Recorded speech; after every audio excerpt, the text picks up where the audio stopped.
now as we look at the wildest news stories and rumors you need to know, including WWE's plan to destroy AEW. Is TNA up for sale? WWE have a big problem on who will win between Cena and Lesnar. Bad news for Liv Morgan. A WWE legend booed after a Hulk Hogan tribute. R-Truth says his serious character is gone for good.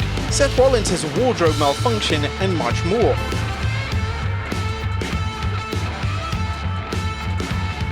Our first story looks at rumors of a TNA up for sale. At top of today's news is a big report that TNA Wrestling may be bought out.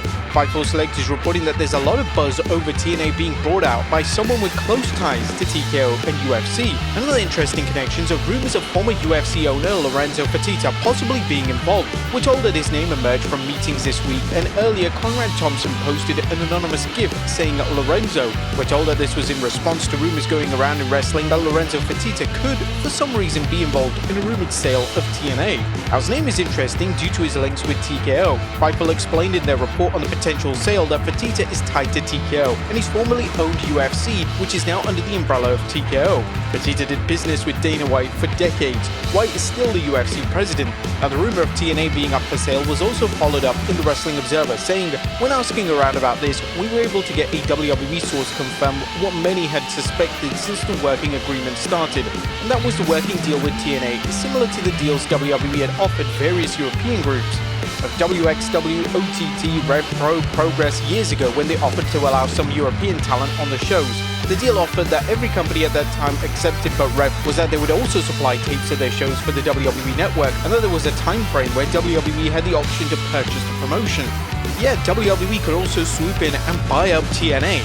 The Observer reported WWE has an option for a certain length of time to buy TNA. It's not known if the price was worked out as part of the deal, only with that the European promotions in the past. That price was laid out at the start of the deal.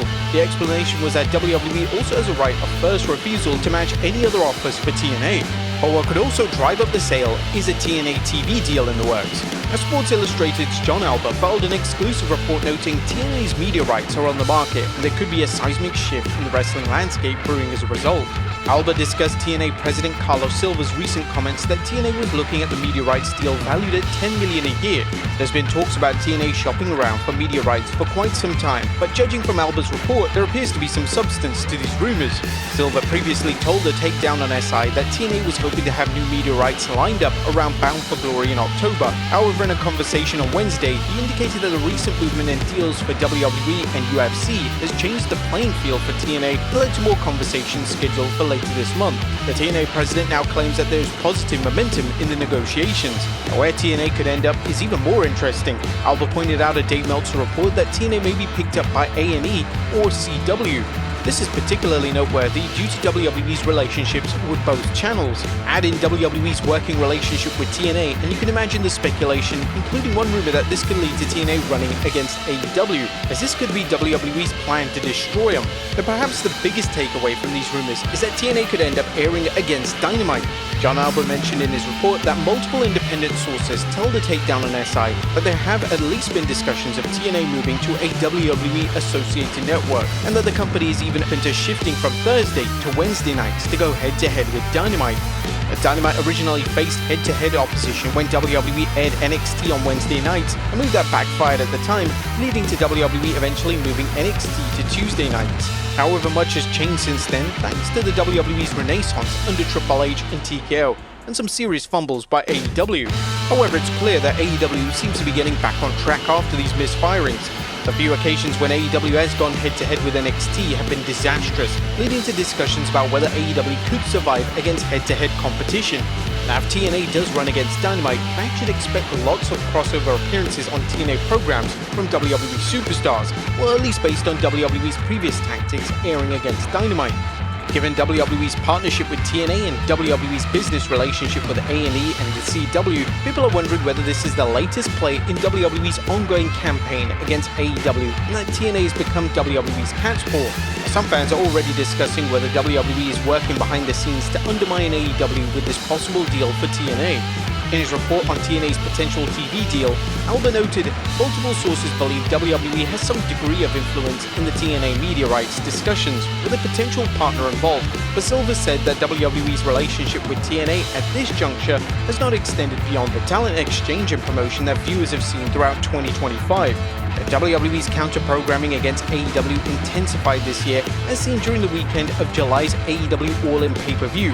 WWE scheduled 2 PLEs and a Saturday night's main event, a show that featured Bill Goldberg's retirement match, with some fans questioning whether WWE would burn out its fans with so much wrestling content.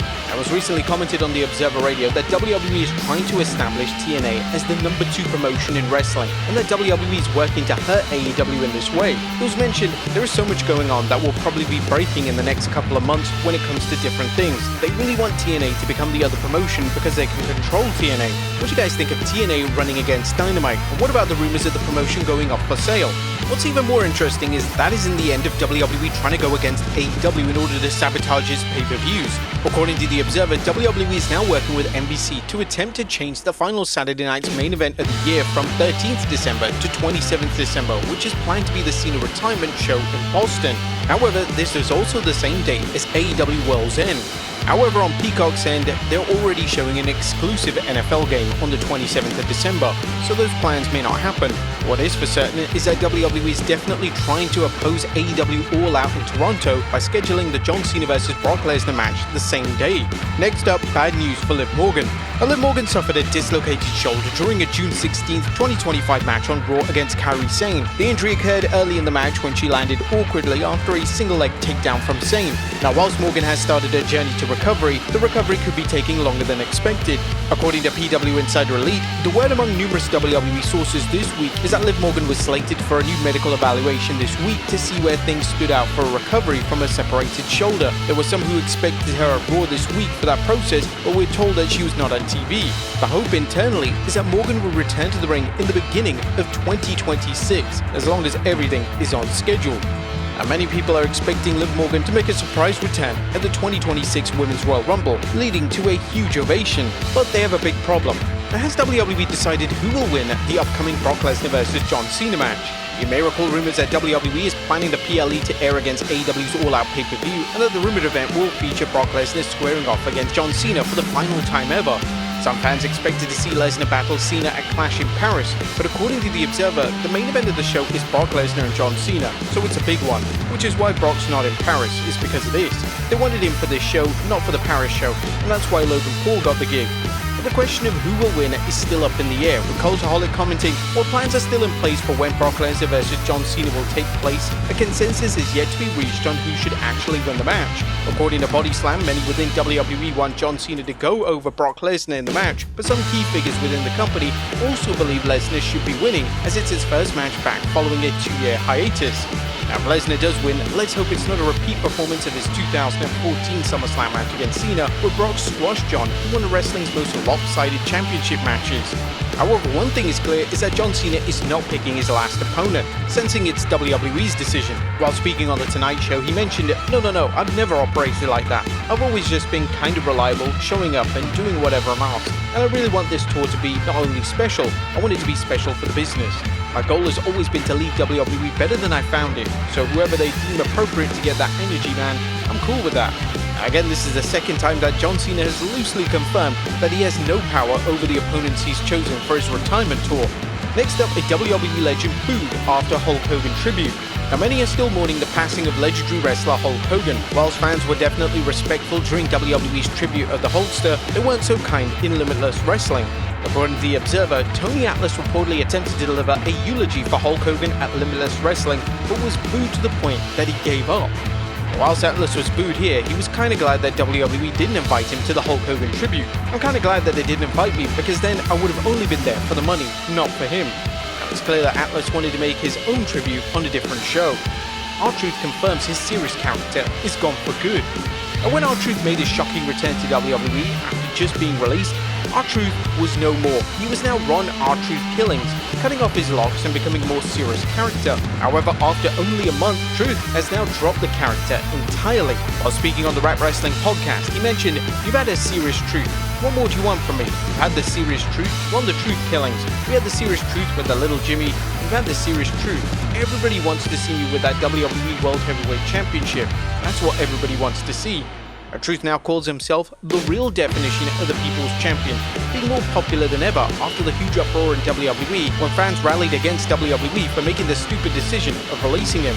Next up, a wrestler denies retirement. Now his former AEW Women's Champion Dr. Britt Baker living a permanent vacation. Baker hasn't appeared on AEW TV since late 2024, leading to the rumors as she asked out of her AEW deal, which is a story that AEW President Tony Khan scoffed at, promising that Baker would return when the time is right. Now a recent photo of Britt enjoying a stroll on the beach has added fuel to the fire, and a fan commented on the post saying, "So I see you're officially retired." Britt replied, "Because I'm at the beach in Florida, where I live." And finally, Seth Rollins' wardrobe malfunction. Last but not least, Seth Rollins has been firing on all cylinders of late, including in winning this year's Money in the Bank briefcase and successfully cashing it in against CM Punk to become World Heavyweight Champion. However, Seth's good fortune hit a minor speed bump during an appearance on yesterday on NFL Network's Good Morning Football show. Seth, who was going for a fake football tackle when he squatted down, led to his pants ripping right open. Everyone enjoyed a laugh at Seth's expense, as did everyone on social media.